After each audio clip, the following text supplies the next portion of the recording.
Hello, my lovely little gemstones. It's Saphira, and welcome back to Fluffuary, a month-long event dedicated to Sanderside ships of all kinds. This is Day 15, Dukexiety. The title is Colliding Worlds, and the summary: Remus has never liked staying still. He was restless, and sailing on the ocean was a decent reprieve, but sometimes it just became too much. Remus stood on the bow of the ship, feeling the ocean breeze tug at his hair, salt stinging his skin. He hung from a rope with one hand, trying to get as close to the water as he could without falling in.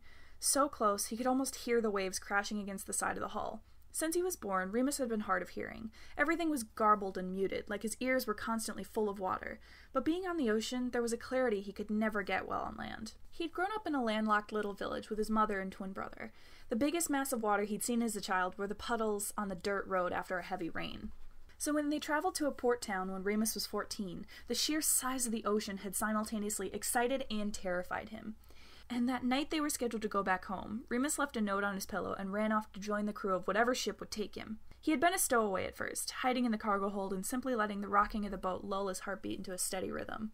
Sometimes he was caught and put to work, often with a beating as well, but Remus didn't care. As long as he was on the sea, he would do whatever he needed to do. Remus sighed, pulling himself up with the rope to climb the mast. He was 18 now, though time passed differently on the water. For the last 2 years, he'd been sailing on the Dragon Witch, a trading ship captained by a man who called himself Deceit. He was a stern captain, but he appreciated Remus's love for the sea and his willingness to do the jobs other sailors might not. He had a little time before his shift started, so he unofficially appointed himself as a lookout until he needed to leave. He took a seat on a beam high above the deck, watching the water sparkle below him. Then he heard a sound carrying over the water, clearer than anything else ever was. There was only one thing that he could hear that easily, and he immediately grabbed the rope to swing down onto the main deck, shouting at the top of his lungs, "Siren!" The call stopped everyone in their tracks for a moment before the call was repeated, echoed by dozens of voices as those on deck scrambled for wax to fill their ears and evade the enchantment of the siren song. Remus ran along into the cabins to warn everyone on the ship to plug their ears. Then he burst into the captain's quarters, startling Deceit, who had been pondering over a book of accounts.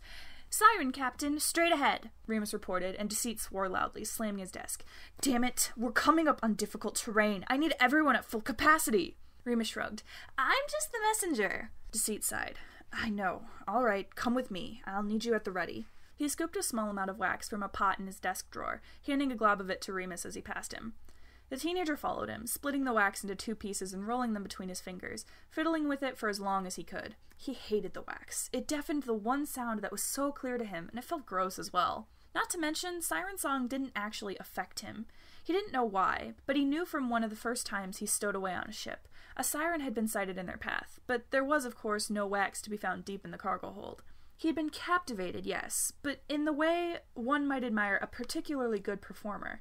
Never once had a siren song put him under a spell like the stories told. If he didn't put the wax in, the other sailors would shout at him, but he needed to be able to hear Deceit's orders, so he might have accidentally dropped the pieces of wax as he ran after the captain up to the main deck. If Deceit noticed, he didn't say anything. The captain moved swiftly to the railing, looking out at their path with a narrowed gaze. Remus followed closely behind, letting the siren song crash into him like the waves. There was something different about it compared to what he remembered from years ago. The song had a different intent behind it. That was the only way he could explain it. "Captain, I don't think the siren is trying to crash us." "Well, it's going to if it doesn't stop," Deceit shouted back, waving him off. Remus sneered at the back of his head, huffing angrily. "It's not trying to lure us in!" Deceit spun on his heel, getting Remus's face. "And how do you know? Do you speak siren now?" Remus bit his tongue, shutting his mouth tightly. Even though he knew the captain usually liked him, he shouldn't push his luck, especially in a high-stakes situation like this. Even if the siren wasn't trying to lure them, most people would be enchanted by the song regardless. Deceit pushed past him, the crew members looking up at the figure in black as he waved a series of hand gestures, indicating the sail position he wanted to steer them through the rocky banks they were approaching. Remus backed away quietly, behind a stack of equipment to temporarily be hidden from view. The siren was still singing, and it was louder than ever. It was awakening something in him, that feeling he'd had since before he could remember. The wanderlust that had been dormant until this moment was raging like a heavy storm, and it was all he could do to not throw himself overboard right there. Why was the song affecting him like this? Years ago, when the song had been calling to lure in food for the creature, there had been no reaction. It hadn't been muffled by the hull of the ship, so he knew it couldn't be that. But this call was different. The siren wasn't singing to attract food, it was singing to attract a mate.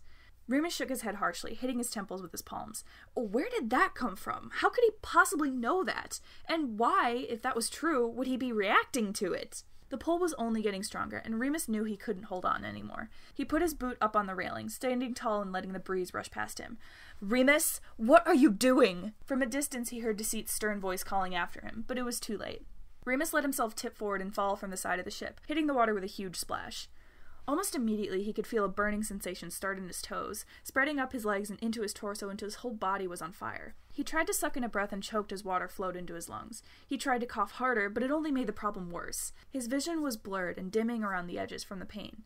Until suddenly, he could breathe again. Remus blinked, gasping in gulps and holding his hand against his burning chest. The teenager looked down and forgot how to take another breath. Where his legs had just been, there was now a dark forest green tail, long and curling around himself loosely in the water. Lifting his soaked shirt, he saw his skin had gained a hard finish, almost like armor.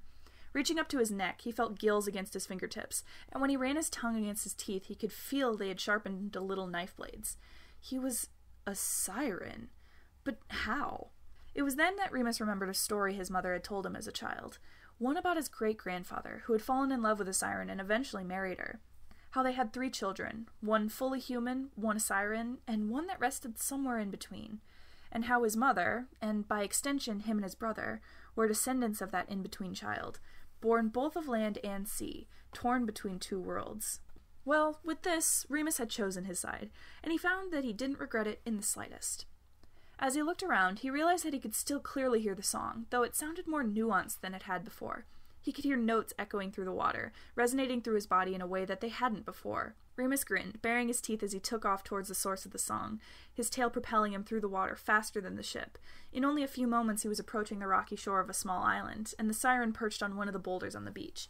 His skin was pale, a contrast to his dark purple and black tail. It was almost metallic with how it glittered in the afternoon sun. Remus breached the water and the song washed over him. On instinct, he opened his mouth and let his own melody join the other siren. They sang together for several minutes, harmonizing and twisting, haunting melodies before the song faded away, and finally the other siren turned around and Remus saw he had the most piercing gray eyes he'd ever seen.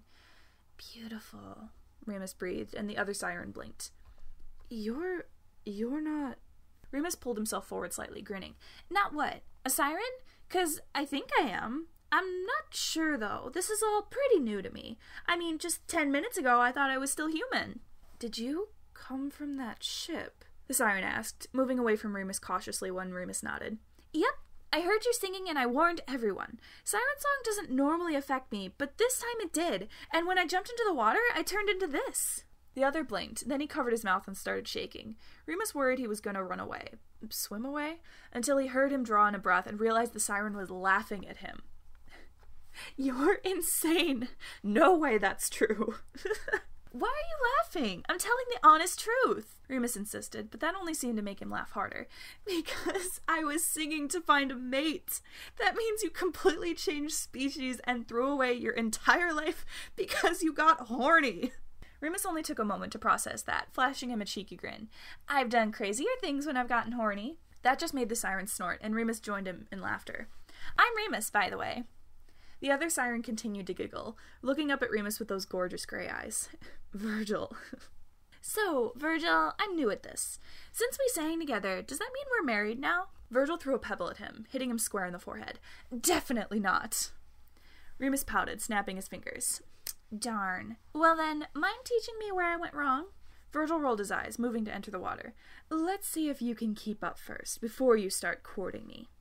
You're on. Thank you all so much for listening. Make sure to like, comment, and subscribe to make sure you don't miss the rest of the series. If you like my writing and you want to hear more, you can check out the other videos on my channel, or my AO3 link is in the description if you'd like to read them for yourself. See you next time!